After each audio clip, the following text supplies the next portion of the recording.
جب مرد عورت کے چہرے پر مسکراہٹ بکھیرنے کا ہنر سیکھ لیتا ہے تو اس کا دل جیتنا بھی مرد کے لیے مشکل نہیں رہتا۔ کسی خوبصورت عورت کا کلاسک رقص دیکھنا ایسا ہے جیسے عمر خیام کے ساتھ بیٹھ کر شراب پینا۔ کسی حسینہ کے حسن میں پھنسنے میں شاید ایک منٹ بھی نہیں لگتا، مگر اس کی لا حاصل محبت سے نکلتے نکلتے مرد بوڑھا ہو جاتا ہے۔ اگر دنیا عورت کی بجائے آدمی کے پیٹ سے پیدا ہونے لگے تو دیا پریم اور نرمی کا نام ہی نہ رہے۔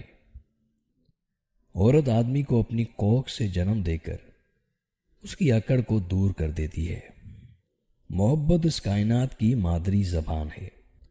جذبات کو قسطوں میں تقسیم کریں، کیونکہ جب آپ کثرت سے نچھاور کرتے ہیں تو لوگ اکتا جاتے ہیں۔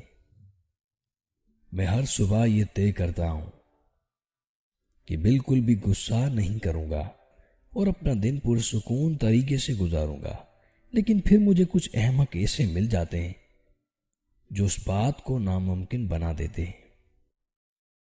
اس سے پہلے کہ آپ انتقام کے سفر پر نکلیں تو 2 قبریں کھودیں، ایک اپنے دشمن کے لیے اور ایک اپنے لیے۔ اگر کوئی بغیر کسی وجہ کے آپ کا دشمن بن جائے تو مان لیجئے کہ آپ میں کچھ خاص ہے اور سامنے والا حسد کا شکار ہے۔ الفاظ کا تعلق جذبات سے ہوتا ہے۔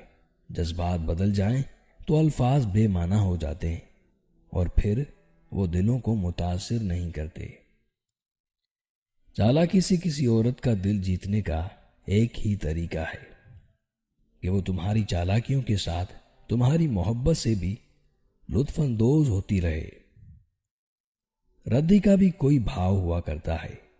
افسوس کہ یک طرفہ جذبات اس سے بھی گئے گزرے ٹھہرتے ہیں۔